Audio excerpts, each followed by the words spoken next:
Good morning बच्चों। आज जो है फिजिक्स का 11th का एनुअल एग्ज़ाम है, वार्षिक परीक्षा। उसमें फिजिक्स का क्वेश्चन आंसर बना रहे हैं। आप लोग जो है इसको देखिए और अपने दोस्तों के साथ शेयर करें तथा चैनल पर नए हों तो चैनल को सब्सक्राइब कर ले ताकि इससे संबंधित वीडियो आपको मिलते रहे और आप लोग सपोर्ट करें। चलिए, पहला क्वेश्चन है कि ऊर्जा का एसआई मात्रक जूल का समतुल्य है। ऊर्जा का एसआई मात्रक जूल तो होता है, लेकिन ये इसका समतुल्य पूछ रहा है। तो सीजीएस सिस्टम, इसका जो सीजीएस होता है वह 10⁷ अर्ग के बराबर होता है। अगला है पृष्ठ तनाव का एसआई मात्रक। ठीक है, पृष्ठ तनाव का एसआई मात्रक जो होता है आपका वह न्यूटन प्रति मीटर होता है। ठीक, अगला कोणीय वेग का बीमीय सूत्र क्या होता है। तो कोणीय वेग जो होता है वो होता है आपका कोण बटा में समय। ठीक, अर्थात अगर हम कोण को 1 और बाई टी करते हैं तो ये हो जाता है m0 l0 और टी की इन्वर्स 1। ठीक, अर्थात इसका आंसर सी ए हो जाएगा। ठीक है, चलिए अगला है किस निम्नलिखित में से किस राशि युग्म की बीमा समान है। तो ये थोड़ा सा बनाने वाला क्वेश्चन है। इसमें देखिए कि पहला दिया हुआ है कार्य। तो कार्य का या W बराबर होता है एफ एस। अब इसमें होता है एफ का जो बीमा जो होता है m l इनवर्स t का पावर -2 होता है, और साथ साथ ये जो s है ये विस्थापन होता है, इसका मतलब ये भी l होता है। तो अर्थात इसका हो जाएगा आपका m l² t का पावर -2। ये हो गया कार्य का। ऊर्जा का, ऊर्जा वर्क कार्य, हाँ वर्क का ये हुआ। ठीक है, उसके बाद ऊर्जा का जो हो जाता है, ऊर्जा कोई भी ऊर्जा ले लेते हैं, मान लेते हैं एक ऊर्जा ले लेते हैं mgh। ठीक है, तो इसमें क्या होता है mg ये तो बल होता है, तो इसका भी हो जाता है m t इनवर्स 2, और h मतलब होता है हाइट, जिसको हम लोग लंबाई में मापते हैं। तो अर्थात इसका भी हो जाएगा m l का पावर 2 और t का पावर -2।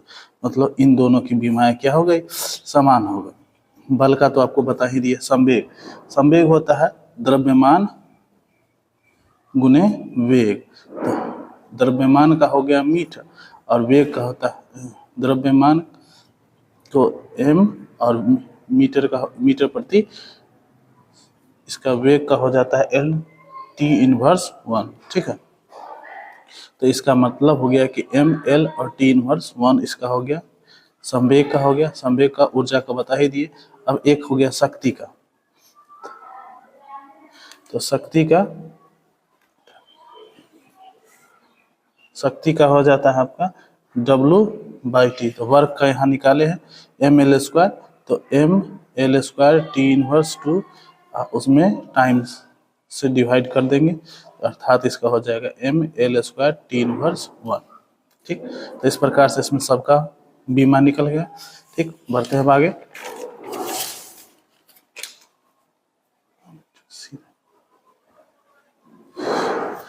निम्नलिखित राशियों में से कौन सदिश है। ठीक है, तो इसमें सदिश राशि पूछ रहा है।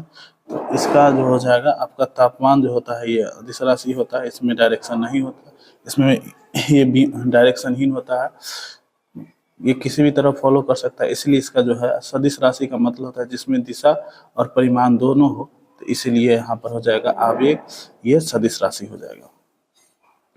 Vector a plus vector b बराबर वेक्टर c। तो c equal to √a² plus b² है, तो ये इसके बीच का कोण कितना डिग्री हो जाता है, ये 90 डिग्री हो जाता है।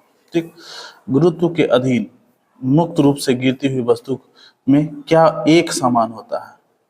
ठीक है, एक समान पूछ रहा है, तो इसमें एक समान हो जाएगा आपका त्वरण एक समान होता है। अगला है एक बंदूक,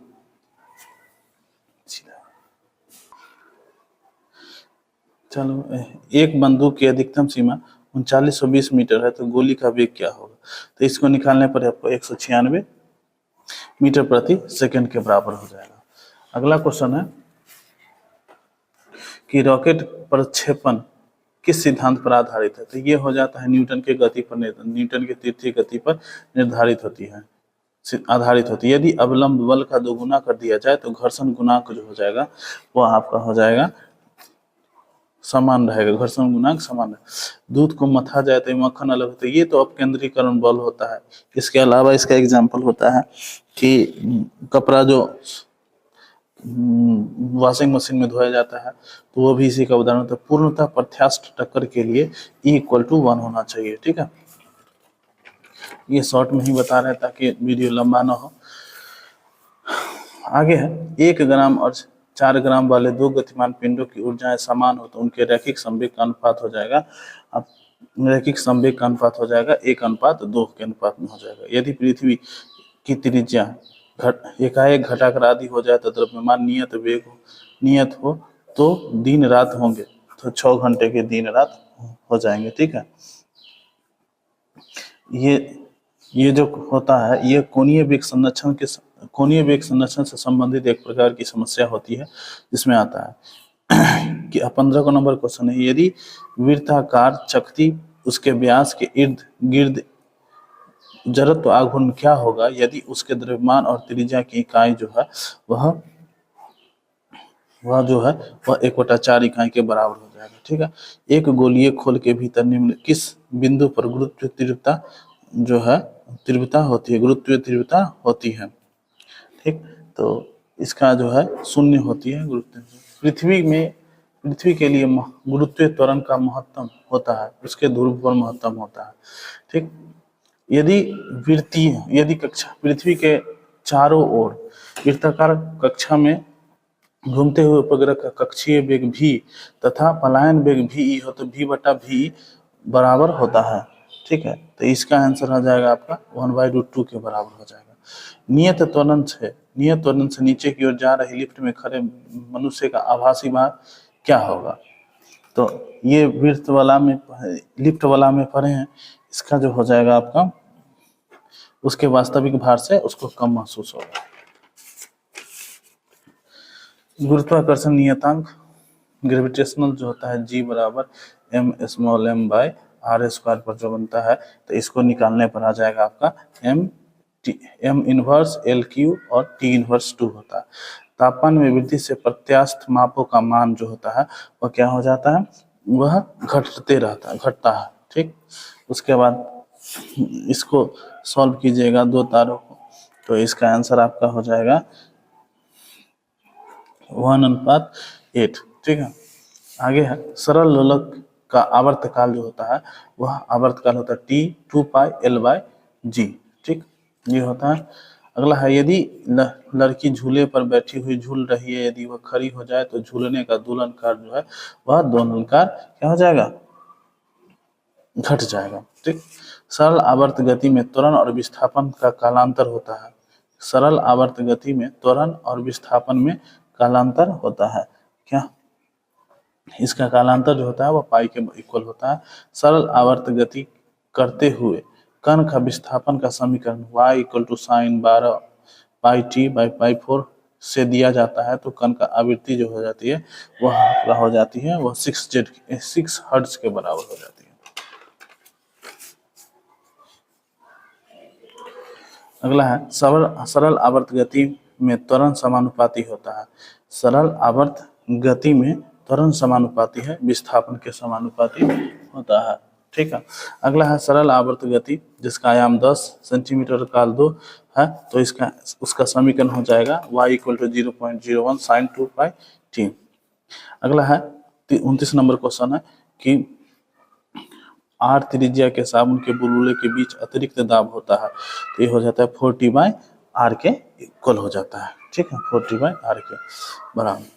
पृष्ठ तनाव की उत्पत्ति का कारण क्या है? तो पृष्ठ तनाव की उत्पत्ति का कारण जो होता है वह संसंजन बल है। देखिए ये तो है फिजिक्स का वार्षिक परीक्षा जिसमें 70 गो ऑब्जेक्टिव क्वेश्चन दिया है, तो इसमें आपको 35 गो ही बनाना है, लेकिन हम आपको 50 गो प्लस बता देते हैं, लेकिन आप 35 ही बनाइए और उसको आगे अध्ययन के लिए इसको सब याद रखिएगा। अगला है तापमान में वृद्धि से किसी द्रव का पृष्ठ तनाव क्या होता है?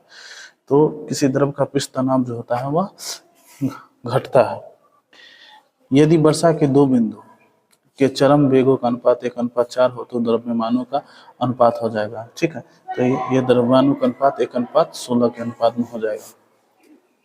पी घनत्व वाले, यस, घनत्व वाले द्रव्य का प्रति एकांक आयतन में ऊर्जा, दाब ऊर्जा पी दाब पर होगा। ठीक है, तो ये हो जाएगा आपका पी के बराबर हो जाएगा। ताप में वृद्धि होने से अधिकांश द्रव्यों की संयंत्रता जो होती है वह घटती है। पानी का अतिरिक्त ये 273 केल्विन पर होता है। मेयर शुल्क Cp minus Cv by R के बराबर हो जाता है, मेयर शुल्क होता है। ठीक, अगला है तापीय संतुलन का तात्पर्य किसकी समानता से? तापीय संतुलन ये जो है तापमान से, जब पानी को 0 डिग्री से 10 डिग्री सेंटीग्रेड गर्म किया जाता है तो उसका आयतन जो होगा पहले घटेगा फिर उसके बाद बढ़ जाएगा। ठीक है, झील के ऊपरी सतह का वायुमंडलीय तापमान -10 डिग्री सेंटीग्रेड पर जमा हो, उस समय झील का साधारण तापमान कितना होगा? तो जो अंदर तापमान होता है, ठीक है, वायुमंडलीय तापमान पर जमा हुआ -10 डिग्री पर जमा हुआ, उस समय झील के तल का तापमान मतलब नीचे का तापमान जो हो जाता है वह आपका 4 डिग्री सेंटीग्रेड, क्योंकि यही उस पर का महत्तम घनत्व होता है। निम्नलिखित में कौन सी घटना उत्क्रमणीय है? तो रासायनिक परिवर्तन द्वारा लोहे में जंग लगना, ये उत्क्रमणीय परिवर्तन। किसी वस्तु का तापीय प्रसार गुणांक निम्नलिखित में से किस पर निर्भर करता है? ठीक है, तो उसके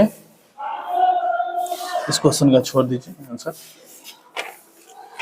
अगला है तरल अवस्था से गुजरे बिना ठोस अवस्था से वाष्प में बदलना, यह ऊर्ध्वपातन का उदाहरण होता है, ऊर्ध्वपातन कहलाता है। उस को एक स्थान से दूसरे स्थान तक संचरित करने का माध्यम की आवश्यकता होती है। उष्मा को एक स्थान से दूसरे स्थान संचरित करने के माध्यम की आवश्यकता निम्नलिखित में से किस में होती है? तो ये माध्यम की आवश्यकता जो होती है वह विकिरण में होती है। सेल्सियस एवं फ़ारेनहाइट स्केल, ठीक है, तो ये आंशिक मान बराबर होता है, तो -40 डिग्री सेंटीग्रेड पर इसका बराबर होते हैं। ऊर्ध्वस्थ परिवर्तन में तो इसका हो जाता है पी भी लैम्डा बराबर एक नियतांक होता है। अगला है 46 नंबर, 25% कक्षा वाले रेफ्रिजरेटर का निष्पादन में, तो इसका आंसर हो जाएगा 3। उष्मा गति, कौन सा उष्मा गति का निर्देशांक नहीं है? तो उष्मा गति का निर्देशांक गैस स्थिरांक नहीं है। गैस की गतिज ऊर्जा सिद्धांत के अनुसार गैस का केल्विन तापमान निर्भर करता है। ठीक, तो ये आपका निर्भर करता है, मतलब ए और बी दोनों पर गैस के प्रति अणु औसत स्थानांतरणीय गतिज ऊर्जा, गैस के प्रति अणु घूर्णी गतिज ऊर्जा पर, और ये दोनों पर ही निर्भर करता है। ठीक, अब आगे बढ़ते हैं। अगला है 49 नंबर क्वेश्चन कि एक गैस का तापमान अचर आयतन का चौगुना कर दिया जाता है तब क्या होता है? तब इसको छोड़ दीजिए, 50 नंबर में है, तो ये 52 कैलोरी के बराबर होगा, 52 ग्राम के बराबर होगा। उसके बाद जल का विशिष्ट उष्मा का मात्रक होता है जूल प्रति किग्रा। ठीक है, कैलोरीमिति का सिद्धांत जो होता है वह ऊर्जा संरक्षण के सिद्धांत पर निर्भर करता है। उष्मा गति के प्रथम गति नियम जो है वह ऊर्जा संरक्षण के सिद्धांत पर निर्भर करता है। इस प्रकार से 53 क्वेश्चन बता दिए, 50 के आसपास हो गया। आप लोग जो है इसमें से 35 क्वेश्चनों का प्रश्न तथा 35 क्वेश्चन का ही उत्तर दें। चलिए, और अपने दोस्तों के साथ इसको शेयर करें, थोड़ा सा सपोर्ट कर दें, और इसको चैनल को सब्सक्राइब जरूर करें।